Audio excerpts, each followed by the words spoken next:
and welcome to the Real Biz Life Chronicles, where we discuss all things business, branding, and life. I'm your host, Tracy Fryer. My guest today is an occupational therapist who started Calm and Connected in July 2014 to focus on supporting children with social, emotional, and sensory difficulties. She found that these children were labeled as naughty rather than acknowledging that their actions were a result of their needs not being met. She is passionate about giving parents and teachers the knowledge and strategies to support these children. Children often just need to be understood, parents need to feel empowered, and small practical ideas need to be available to allow children to feel safe and supported in their own bodies. And one thing I have to say about this person, she always carries herself with such grace and she has such a presence as well. Kate Keisler, welcome. Thank you. Thank you for having me. Of course, I'm looking forward to our chat today. Me too. Kate, walk us through. How is it that you found yourself in the occupational therapy space? Well, I've always been curious about mental health. As a young girl, my grandmother had schizophrenia, Mm, and I have memories of sitting around the quite the small table and my mum's one of nine, so there was lots of children and big grandchildren, family. a very full Mm, kitchen table. And we often, as cousins, all thought it was really strange how my grandmother would be talking to the Pope, yeah. or talking to the cardinal and at the kitchen table, and we just thought it was funny and would laugh about it. And I guess as we got older, I sort of realized, well, actually, that's a little bit weird. Like, people don't just talk to the Mm, Pope at the kitchen table and they answer you, sort of thing. So yeah. I was always very, very passionate about mental health and understanding it. And it was just something that, as part of growing up, that we experienced. And my uncle also had schizophrenia as well. Mm, And so went to uni, and I loved the idea of occupational therapy. It's such a practical profession. It's very much about what people do and how they can actually do the things that they love and enjoy. So yeah, I was quite attracted to that profession, and then sort of had placements and ultimately was going to work in mental health and really wanted to support adults, and since I've had that experience, but then sort of came a bit of a 360 and realized that if you support children and build resilience in children, then you prevent mental health. mm, So having that connection to self, understanding what your needs are, being able to express what you need, then you don't get into this overwhelmed state and overloaded state where then mental health can be triggered. So I sort of came, and then even from there now, it's quite ironic, really, that now I'm actually working mostly with adults, because now we're working with the mothers of the children mm. who need this support. So if mothers are well supported as well, then it really just safeguards those kids. And so you work with children, parents, and teachers as well? Yeah, yeah. So it's really about supporting that child in all the environments, because we as a therapist, I might only see a child once a week for an hour or once a fortnight. It's not like I'm with them all the time. So there's so much more evidence to show that if you actually build the skills of the adults who are supporting them, then they get therapy all the time. So it's Mm. working with, if they're at school or daycare, they have support workers. It's depending on who's involved in that system. And Kate, something from your bio, it sounds like you believe there's quite a misconception about children who might have special needs or their behaviors. Do you want to walk us through that? Yeah, it's a lot of it comes down for children being seen, heard, and understood. And when there's that mismatch, and that's not of anyone's fault, like sometimes these children, their nervous systems are just wired, or they've had specific trauma events that have maybe triggered certain things, or they've got underlying developmental conditions. But as caregivers, if we can't understand what the children needs, then their behaviors are just them trying to communicate that something's not right and I don't feel Mm. good within myself and I need support in this moment. So a lot of the work that we're doing is really that investigative skills to find out, well, what's actually happening for this child? What do they need? Why are they constantly moving? Why are they throwing things? Why are they biting? Like what's all this behavior underlying? And it's actually that there's just something missing in that piece of the puzzle that they need to support their system. And then once you work that out, then often those behaviors just dissipate. Mm. And Kate, what's the results if these behaviors aren't, I guess, sort of worked with? Well, depending on the child, but if they've got awareness that they've got these behaviors, and you see it a lot of times with kids, like especially around the ADHD, like they really want to be good. They really want to learn at school. Mm, And when they're aware that they're not able to do what their other peers are able to do, or they're not able to do what their teacher's asking them, or that what their parents want them to do, then that mm. starts to eat away at that self-esteem, and they get a lot of that shame around, I can't do what I want to do or need to do.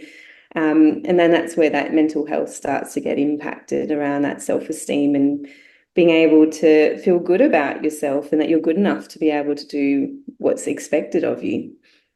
And I guess if it's not dealt with in childhood, as an adult, that person would have, I guess, those childhood traumas that we hear so much about. Yeah, yeah. So there's a lot of information around like when childhood trauma happens at certain periods, and they sort of break it down into you've got big T trauma, which is, if you've experienced a bushfire or Mm, war or abuse in some variety, like that's your big T trauma. But there's mm, also little T trauma, which is if you think about something like bullying, there might be little small incidences, but they build up over time. And little t trauma can be things like failure, like not being able to do schoolwork because you've got mm. dyslexia and no one's found that out yet. Yeah. So it could just be that these little failures are happening and that builds up into a big T trauma where they just don't want to go to school anymore.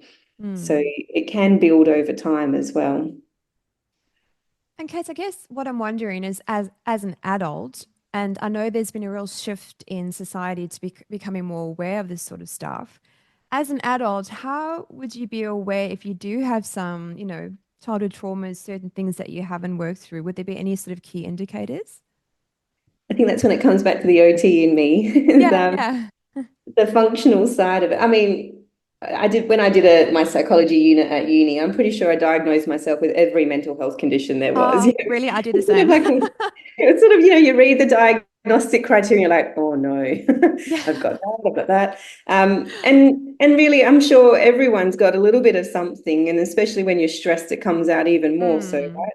But it's more so looking at it, does it functionally impact your day? So does mm, it affect you doing your job? Does it affect you connecting and relating to other people? Does it affect you from experiencing joy in your life? And it's looking at it from that, because otherwise, I mean, I've got kids with ADHD and adults that we work with who are the most brilliant minds that yes. you'll ever come across. And so is ADHD a problem? No. Is No. autism a problem? No, definitely not. Mm-mm. It's more that when it impacts something that they're trying to do, or if they're not able to make meaningful relationships, or if they can't conform or fit to the structure of schooling that they're in, then we've got a bit of a mismatch there. So quite often you can use a lot of these things as a superpower. So, Mm. Love but that. it's more that, is it actually impacting your work? So, or impacting your ability to do the things that you want to be able to do or need to be able to do. I listen to a lot of podcasts, and a bit like you said earlier, I often find like I listen to one on ADHD from a podcast lady that I absolutely love. And again, I was going to like self-diagnosis mode. Is there anything you can sort of suggest or recommend someone does, like instead of going into that self-diagnosis mode where I've got ADHD or whatever the case may be, to actually get some hard facts to say, yes, well, this is what I have, or no, I don't. Is there any you recommend people can do? If you want to go the formal diagnosis route, it's GP's first point of call and having a chat Hmm. with them. And then they sort of refer you on to psychology or psychiatry, depending on if you want to go the formal route. But Yeah. otherwise, if it's more looking at where in your day or where is it actually impacting, and can you find strategies to support yourself around that? And that might be looking at coaching or listening to podcasts to find strategies around that. So if it's time management, for example, and a common factor of ADHD is time blindness, Yes. and just not being aware of the time, or sort of jumping a million times between a million different things. I think about it as Mm-hmm. having, um, and you look at your browsers on your window, and someone with ADHD might have 20 browsers over tabs open, and someone else has only two. So That's me you at can the kind moment, of 25. yeah, exactly. But then I feel like it's sort of thinking like, what's the issue about that? And is it that you're just Mm, not using that effectively? But when it comes to running a business, I actually feel like you kind of need to have ADHD to run a business, to be honest, because agreed. part of that, and even I look at my receptionist, I have the most wonderful admin person in reception, Mm, and you have to be able to jump between 10 million tabs because you've got different sort of things that you're doing as well. So some roles and some positions require you to have that skill set. So mm. I have to have all those open because I've got staff members asking me different questions at different times. I need to be able to switch quickly between different things. If I didn't have some of those traits around ADHD myself, then I don't think I could do my job. Like No. you need to have Mm. that amount of energy to sustain yourself to continue through what you're doing. So And it I can love be how you quite framed it as powerfully. well. Sorry, you were saying? I said it can be used quite powerfully when you get it Yes. Yeah, and I right. love how you framed that as well, because I think naturally one just goes that it's a negative thing and oh my gosh, there's something wrong with me. But like you've just said, being a business owner, you need to be able to kind of, move through things on a daily basis at probably a above average speed. Yeah, definitely. Yeah. And Kate, how do you find like the latest technologies and obviously research is impacting your field? We really we're sort of doing a bit of a deep dive over the last couple of years into the role of trauma. Hmm. Quite traditionally, you have, and it's also just the way that our health system is structured. Disability and health sit very separately. They've got different ministers. Hmm. They're very separate in the way that they work quite traditionally. The way they're funded is very separate. So disability is funded through NDIS, and then health is funded through sort of Medicare, and then you've got your other health systems as well. So we have been really doing a deep dive lately on actually looking at the person as a whole and bringing disability and mental health, and then adding that trauma lens to that too, Hmm. rather than having them quite separately. And often with kids who have a disability, they come hand in hand with mental health. So it's very common that we would see a child with autism or ADHD, and they also have anxiety. Yeah. So you can't separate them. But quite regularly, what happens if a child has a disability, they actually get excluded from mental health services because of their disability. I see. And same, and often children start going through the mental health field, and then they realize, oh, actually, I've got a disability, I've got a diagnosis that goes in hand Hmm. with this. So it can go quite the opposite way as well. So we've really been focusing on bringing the two together and using that trauma lens because, say, if you've got a child with autism, because they're not able to always understand the social cues and what's happening around them, or Hmm. their ability to regulate their sensory needs in their body, and that their ability to understand what other people are thinking and what's happening in that context, Hmm. that can cause so much trauma. And that's that little t trauma where they've had all those opportunities in school where it's just been a mismatch in what's been Hmm. happening. And then they start to feel disconnected and they don't have that sense of belonging. So we've been starting to look at using trauma-informed therapy, things like EMDR, which is eye movement desensitization reprocessing, which is a way of typically used in PTSD. Like they often use Okay. it in and then big PTSD, like war veterans and things like that. But we've been using it with children just to help them process some of those small traumas that are happening, which cause a lot of anxiety. Hmm. So it's been been quite a really cool way of sort of seeing like these things that have been happening and building, how they actually impact the way that they view the world, what they believe about themselves, what they believe about others. Hmm. And then when you can sort of shift those belief systems and take the glasses off of the way that they view the world, then they just see things so differently and can problem solve themselves rather than us having to do it for them. And doing the same with mothers as well for them, because sometimes the role of a mother is to especially when you've got the kids with additional needs, they have to spend so much time in advocacy and really trying to speak to teachers and schools or health systems or NDIS and really having to fight for what their child needs. Yeah. And that can cause a lot of trauma as well. So it's quite a heavy load when they're having to be a parent of a child with extra needs, and then as well as Mm. fight for what that child needs as well. And I imagine that would be very taxing at the same time. Yeah, definitely. We work with a lot of mums who are just in severe burnout. Mm. They're trying to balance work, some of them as well. Some of them just can't work because of all the appointments that their kids need.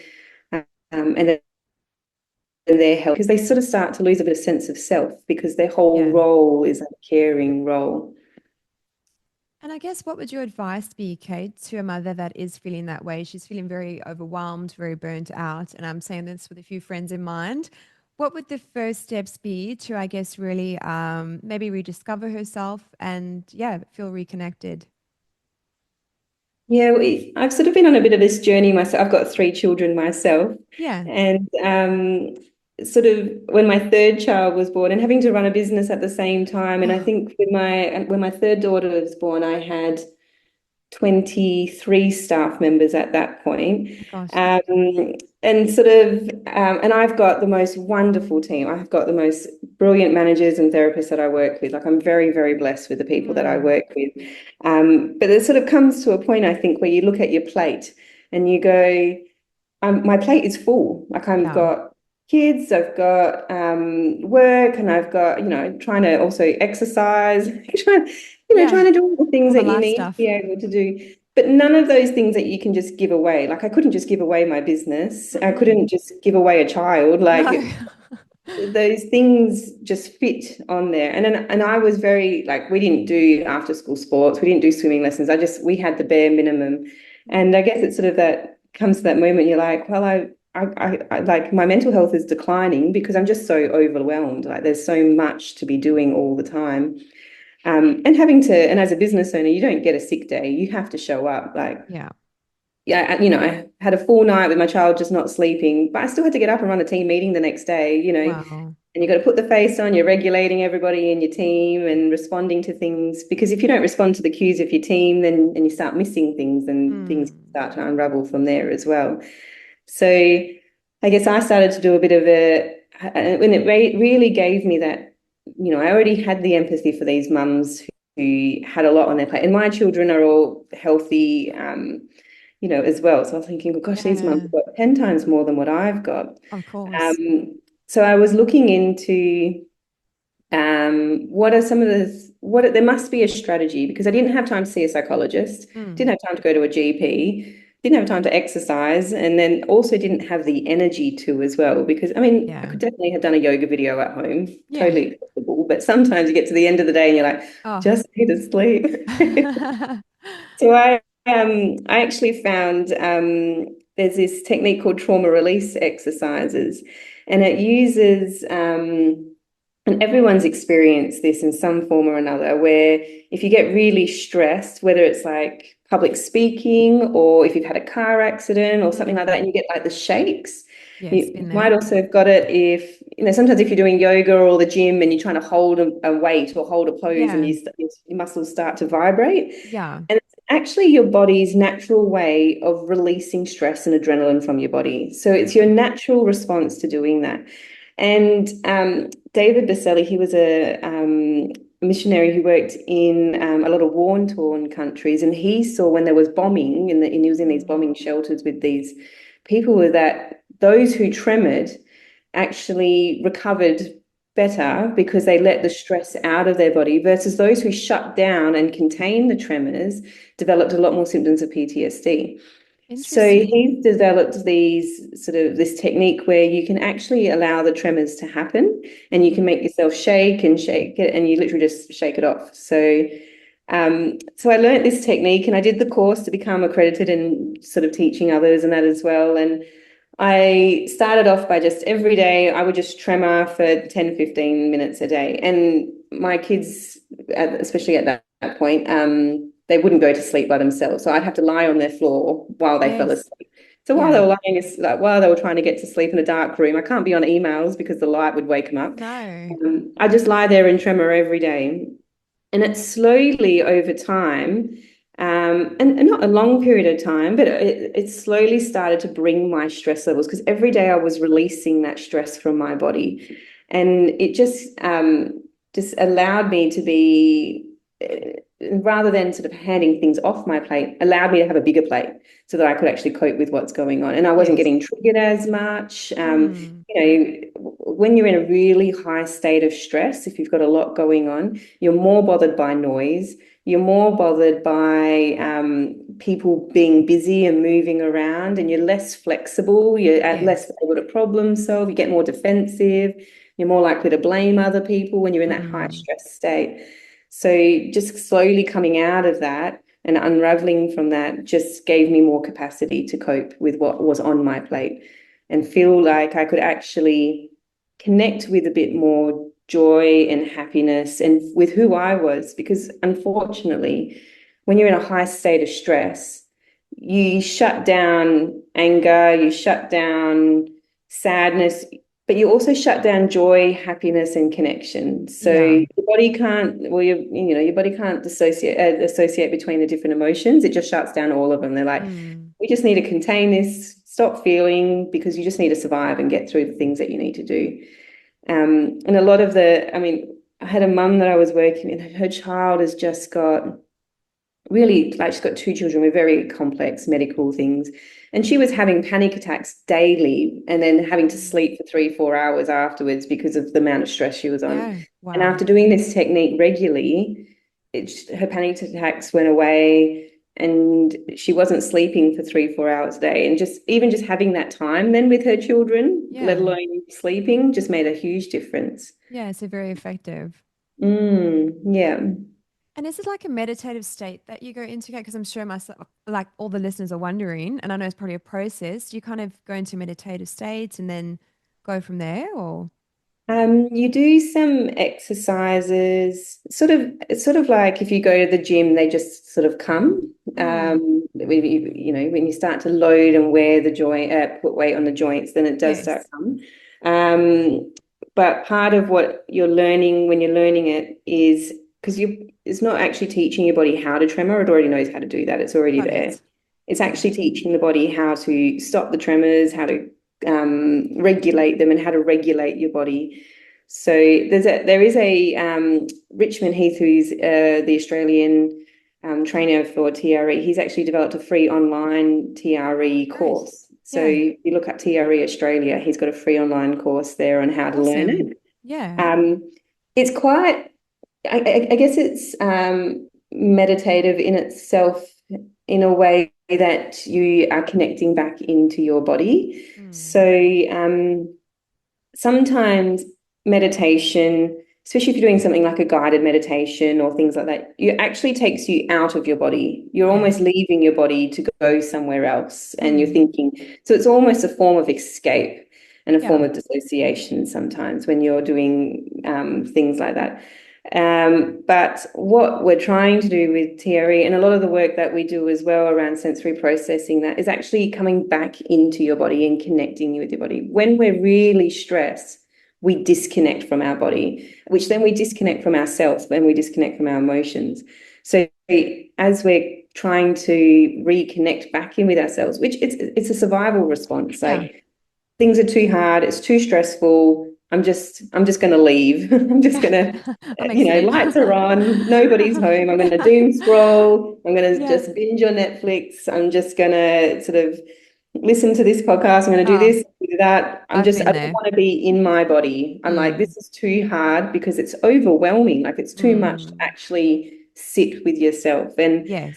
And I had this very difficult exercise, which sounds hilarious, but in that I took 10 weeks off and I didn't think I could do it. I I didn't think I remember. could Yes. actually, I remember you said.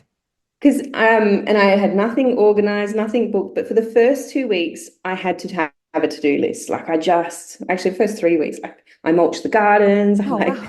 got my will updated. I did I did everything because I couldn't be with Good. myself. Like I couldn't Yeah. slow down and Mm. actually sit within my body. And I had to sort of really practice that about and doing my tremoring, and really actually being able to sit in silence and space and just read a book or Mm. just go for a walk and actually slow down. Because a lot of the times we don't want to do that. No. Mm-mm. When we're in that busy stress state, we stay in that. It's sort of we just keep the wheels going on the Oh, hamster wheel. always. And I kind of just find I find more tasks to do. Like I have my main focus and then it kind of just goes from there. And I find the day just evaporates. Yeah, yeah. And one of the things that you learn when you do TRE is about making the tremors happen. So you've got your movement, but actually slowing down and pausing and stopping and just noticing what's different in the body. And I don't think we do that often enough. And it's No. made me realize that even throughout the day, I'm actually now getting better at putting more pauses into my day and actually Mm. just resting. And even when the kids are, we might go out and we do something, especially with school holidays coming up, we tend Yes. to like the tendency is to just organize lots of things, but Mm. actually you actually just need some time where you just sit on the couch and the kids might be going nuts around you, but just sit on the couch. Just Yeah. have a moment, have a cup of tea. And even throughout the day of my work day, like trying to put some more pauses in, because otherwise you do go into that bit of that spiral and you just keep, Mm. it's so hard to get off that constant just tasks and tasks and tasks and doing and doing and doing. Yeah, and I really love that you've shared that because I am a master at filling up my day with 125 million things. And you've highlighted something really important there, just kind of taking that time to sit. Because I always think, oh my gosh, like I could be doing something or I could be working my podcast or but just really carving out that time. I am getting better, work in progress, at really having that time where I just sit with my chihuahuas, have a cup of tea or whatever the case may be. Or because I find I can't even watch a movie, like my mind will just go off into Yeah. like biz mode. I'm curious. So after you, kind of had your got through your task list, what was the next kind of thing that happened on your leave then? Um, well, I actually started to just not be okay with not having any plans. Hmm. And I had to have backup options, like go Yeah. for a walk, go Yeah. to the beach. Still good things. Um, yeah, but and I started to be able to read books and just which I love. I'm not very good with movies and TV series, but I love a good book. Hmm. So, but I found I could never just sit and read a book, and it wasn't a book that was informational based. It was just a random story book. So I started to Nice. get being able to actually sit and do that and sit on my couch and started to cook a bit more and really think about eating healthy and having the time to Mm. explore new meals because otherwise you just cook the same thing every time just because it's Same. easier. Yeah. Definitely. So, yeah, it really made me sort of slow down. And then because I had that time to actually slow down, I mean, it's still crazy going back into work, and there were definitely Yeah. some fires that had to be put out just that were waiting for me, which was fine. I Hmm. sort of anticipated that, not as much as I had thought, which was good. Yeah. Um, but it did mean that because I had found that slowness, I could tap into it a lot easier. Oh, great. Yeah. Yeah, and I've still been able to read a book in the afternoon, like in the evenings, and it's Great. just made me realize that really slowing down, you get that quality rather than the quantity of work. Mm. So, Yeah, that's um, important. yeah, not just being responsive all the time, and Mm. actually really being able to sit in planning because I always find planning really hard. Like I'm just thinking, why spend the time planning because I could just do it and then it's Yeah. done. So, I'm the same. Just do it myself. Oh, and we have a team. You have to delegate. yeah, exactly. Yeah. And Uh, but actually being able to find that slowness in life helped me actually slow down in work and go, actually, let's think about this properly. And I know, like, and when you sit down and really think about something, it might not necessarily have been bad what was going to happen, but the hmm. quality of what you produce is a lot better when you've actually slowed down and really thought about it and planned about it as well. So I've just sort of found that that's then flowed into work in the other way. Well, I needed to hear that message, I'll be honest, because yeah, like I said, I just get into this task mode and do. And one of my focuses for the December break is to actually just kind of have those moments of chill and not have to be somewhere or constantly looking at my calendar, which looks like a rainbow, but with all the different meetings. Kate, something I wanted to ask. Speaking of which, being a mom and having a business, how do you do it all? I think you're an absolute superwoman. I have the most wonderful team. That's the only Mm. answer I think I've got. No, I think, and I'm probably cheating because I was a therapist first in working with children, and then I was a mum. So Hmm.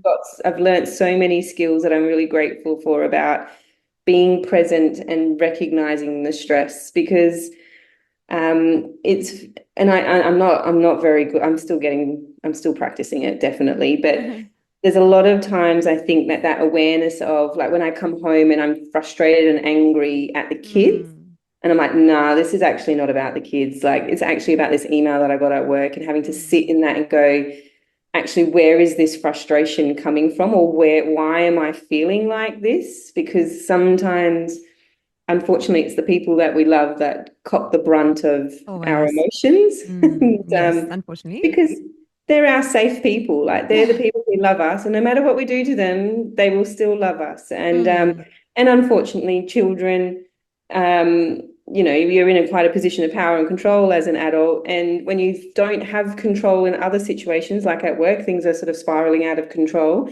Um, then the tendency can be to want to control the things that you can control. And children are often, yeah. there's the illusion that you can control children. Yes.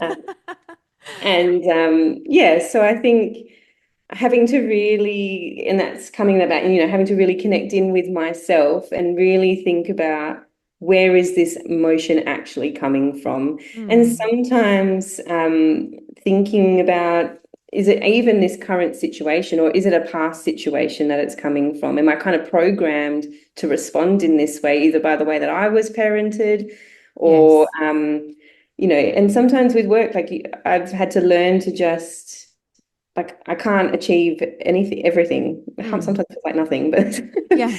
I it's hear ya. really like my kids do one after school activity each, and there's other parents at school whose kids do two or three things, but I Mm. just can't do that. Sounds Like hectic.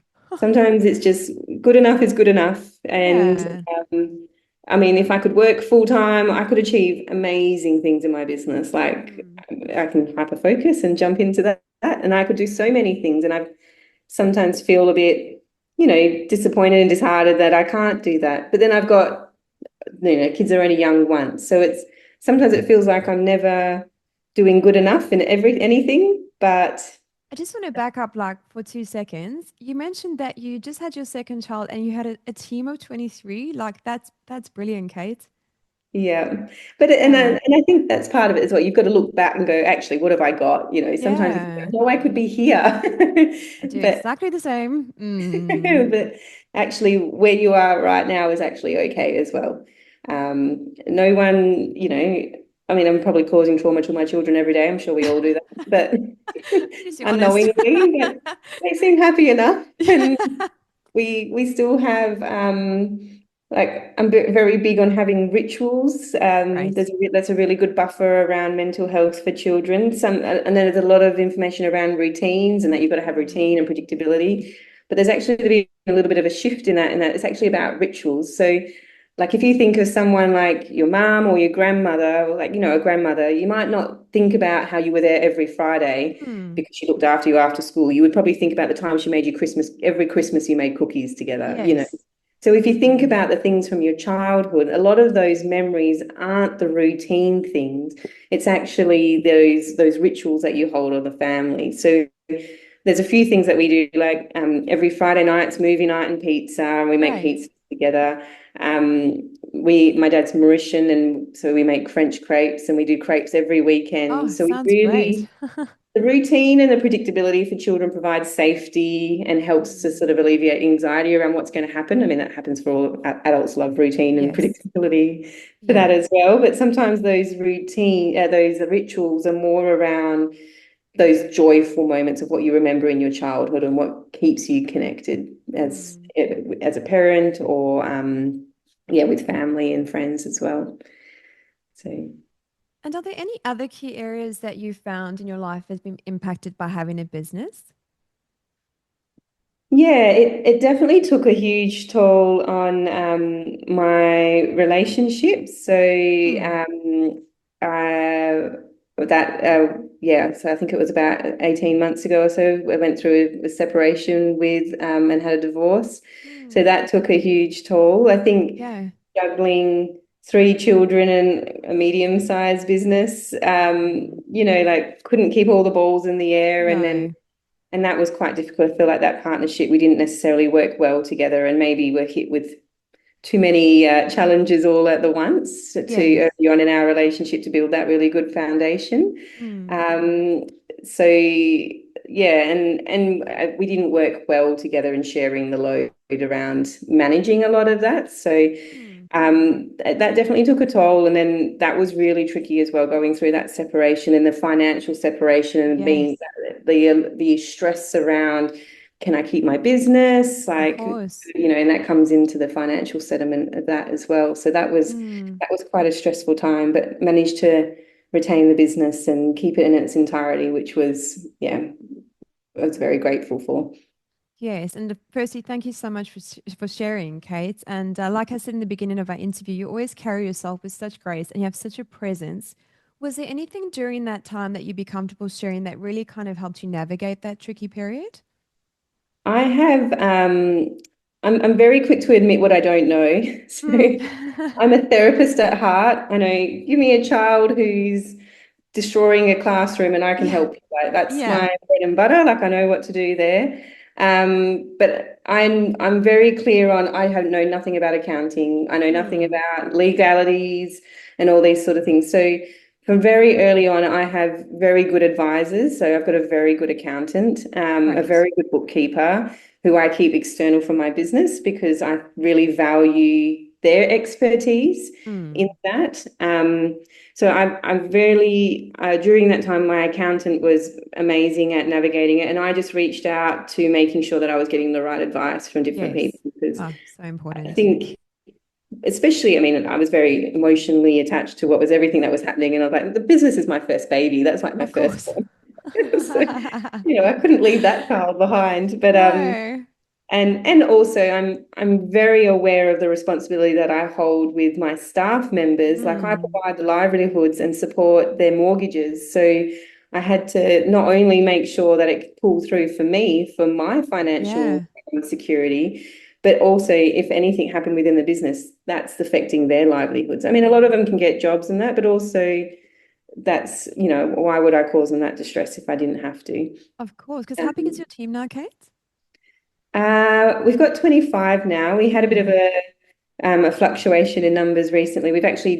I was at 28, but we've actually come down Mm. to 25. It's actually kind of nicer having a smaller team to Yeah. kind of go back to that, actually. I think we expanded Yeah. too quickly for about 6 months there. So we've Right. gone back to a smaller team. But yeah, having those experts are just, yeah, when you're in that emotional state of mind, just someone Oh, that can provide you the facts, then it makes all the difference. so So. powerful, right? Yeah, and I'm lucky I had the skills around the tremoring, and I've got quite a few um, sort of there's a few different people that like I see a person for acupuncture, I've Mm. got a brilliant massage lady. Oh, She's worth their weight in great. gold. So I know when to drop in those things as I need, and I just ramp that up. So Mm. usually once a month I might go for a massage, but like I was going once a fortnight, and Nice. then so I had to just ramp up the self-care. And I think that's just so important as well because sometimes I feel like I don't like if I look at what I did in a day, I was like, I can't actually describe to you what I do in a day. Like I have some Yeah. clients other than that. Running a business, I've got nothing to like I can't even write you a to-do list of all the things that I've did today. My calendar looks empty, Yeah. Yeah. but then busy the whole time. Yeah. Um, but then I think sometimes that responsibility and that weight of how much you're holding for other people Mm. can be really quite heavily in some of those small conversations where you're supporting employees and you're just shifting them slightly, or you're delegating, but you're also keeping them in a regulated state as well to make sure that Mm. where their capacity is at. So you're constantly monitoring capacity, and that takes a lot of energy. So, Definitely. and I mean, they talk about self-care all the time and looking after yourself, but I think we undervalue sometimes how much holding space for other people and Mm. holding that, like checking that capacity for everyone, how much of a toll that actually takes emotionally and physically on your body. So think when personal life stuff's coming on board and you've got less capacity to look after everyone else's stress, yeah, I had to ramp up a lot of those things a lot more. I love that you've shared that because I have a couple of friends who are going through a separation as well. I've been through one myself. And I just, I've found from my experience, you kind of almost go into like a self-critical mode because you've got all this emotion, you're lost in the washing machine, trying to figure out what's going on with my life. And you tend to put yourself again on the back burner. But I love that you've shared to really prioritize that self-care and make time for you. And in my experience, I found that's actually been what's pulled me through things, and I don't quite know what the outcome would have been if I hadn't prioritized that as well.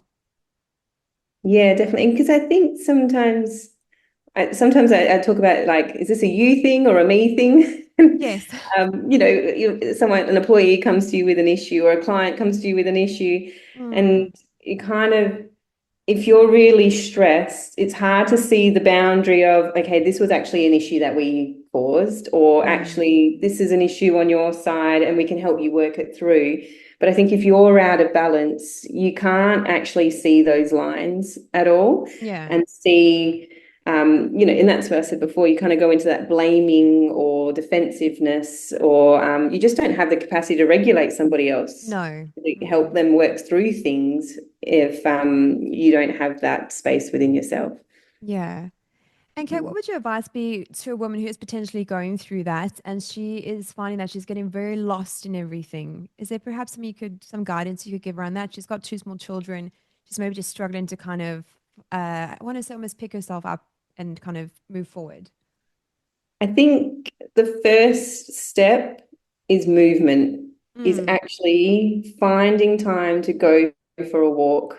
Is because we work with powerful. mums who like everything feels like it's constantly falling apart and is in crisis. Mm, And if they can just be moving, and you can do that with kids because sometimes a lot of the strategies you can't do with children. yeah. Um, but you can put them in a pram or they can go for a walk. And even if it's just every day, you literally do a walk around your block and come home, and just building that as a routine that we get out and we move Mm, around and we come back. Movement is really powerful in actually releasing stress from the body. And that's where TRE kind of does that in a concentrated way. right. But movement and exercise, especially if financially, because financially it does cost to see a psychologist or to get legal Mm, advice and to see these advisors. So if yeah. financially things are a bit stuck, you actually just need to move your body. Mm, And that's a way to connect back into yourself. I do a lot of journaling as well, do a lot of yes. writing. So Otherwise powerful. I get stuck in my head. So Same. yep. Yes. So if you can move, exercise, write things down so you're out of your head, because even just putting it on paper gives it a little bit of a Mm, distance from it who you does. and then finding one, two, three, however many people it takes as an anchor. You sort of need that connection to someone who, and preferably who's not in the picture as well, preferably someone who's that little bit removed, which is why Mm, someone like my accountant, that was really good because they're there for a reason and they see the facts, like yes. counselors are good or psychologists, or even a friend, but someone who is an anchor who will tell you, unfortunately, sometimes the hard truths as well. Yeah, we need You do that. need to hear that because when you're emotional, and Oh. I spiraled many times, and a few times mum would be like, Kate, that's not true. Like you just need to pull that. Okay, yeah, okay. Great That's true. sounding board. Yeah. So you sort of need that connection with somebody who can sort of kind of keep you grounded and regulate you through that. So Mm, finding that person. And if that's not in your current network, maybe it is sort of seeing a GP or reaching out to services that can help, which can seem really scary. Like if you've yes. never actually seen a psychologist before or gone to your GP, and it can feel like, like you're having to go to your GP and admit, like I'm actually just not coping. Yeah. Sometimes, with a lot of the mums that we're working with, it's like they've created a hard shell. Like Mm, I am rock hard yes. because you have to be to survive. Like you have to Yeah, be to deal with all the things that are coming at you, of especially those course. who are having to fight for everything that their kids need. It's like it feels rock Mm, hard, this shield that you've put on you. And there's that worry that if I just crack a little bit, or if I just let go a little bit, I'm just going to fall apart. And Yeah. when you're, especially as a mum, you can't fall apart because people are Mm. relying on you to be alive. Yeah. And so people are really worried that if they start to actually unpack what's happening for them, then like there's just gonna like Yeah. no one's It's gonna gonna be able to pull flow. them back. Yeah. So, but it doesn't have to be like that. Like it can just be, and I try to get very, and this is my way of coping, I guess I get very practical. I'm like, okay, what's the first step? And you just have to Mm. do the first step. The first step is just book the doctor's appointment. The Yeah. second step is to go to the doctor. The third step is to get a referral. You might not have to do anything about it. So there's still an out at this point. Mm. You Just know, fine. yeah. So I sort of like, what's the next step? Like, I'm just going to do these steps. Mm. And then at each step, you go, actually, this is okay. Like, I can admit this, or I can talk about this, and just sort of building that step by step. And find the people that you trust. And Mm. counselors and psychologists are like massage therapists. Like, you might go to a massage therapist and you go, that was a terrible massage. Like, I'm Yes. not, I'm never going back to that person again. But then you go to another, it's not like you're ever never going to get a massage again. It was No. just that massage person that just wasn't the right fit for you. So you go to a different Mm. massage place, right? And it's a Yes. pretty good one. So Yeah. you might go to a counselor or a psychologist and you go, oh, that didn't help, or that was terrible, or Which that happens didn't fit often. for me. Mm. And so it doesn't mean you should never go to a psychologist again. It just means that Yeah. maybe it wasn't the right fit for you. Yes. Um, or that person just didn't gel with the way that you wanted to sort of, yeah, how comfortable you feel. Mm. And it takes time. Like it's if you've got to get used to the uncomfortableness of sharing things, and you've got to build Mm. trust with somebody that I can share things with you, and that it will be like, and you will hear me and you will listen to me. And I almost prefer to speak to someone who knows nothing about my life Yes. because you know that Agreed. it's not going to come back into any other No. way. Filtered by a barbecue or something. Yeah, exactly, exactly. So it can actually be create that safety, seeing a health professional who are bound by confidentiality, and no one needs to know what you're talking about. Mm. And you can let things out like just as you're ready, a little bit at a time, and just move through things a little bit at a time. You kind of it's what's that book? We're going on a bear hunt where Ah, okay. you can't go under it, you can't go over it, you have to go through it. And Yes. unfortunately, stress is no different. Like you just have to work through it. And sometimes it feels like you've got to go 10 steps back.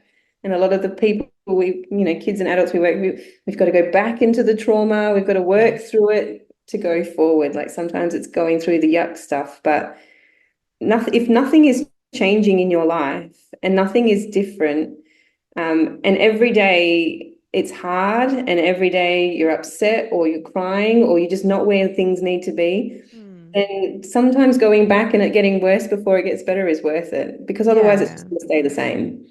Yeah, and I thank you for sharing that as well, because I think we just naturally think it should just be moving forward, moving forward. And I know myself in particular does not like to go backwards, but in my own healing journey, I've had to somewhat go backwards, deal with that stuff, and I found it's empowered me more, and it's actually made me a better person in the long run.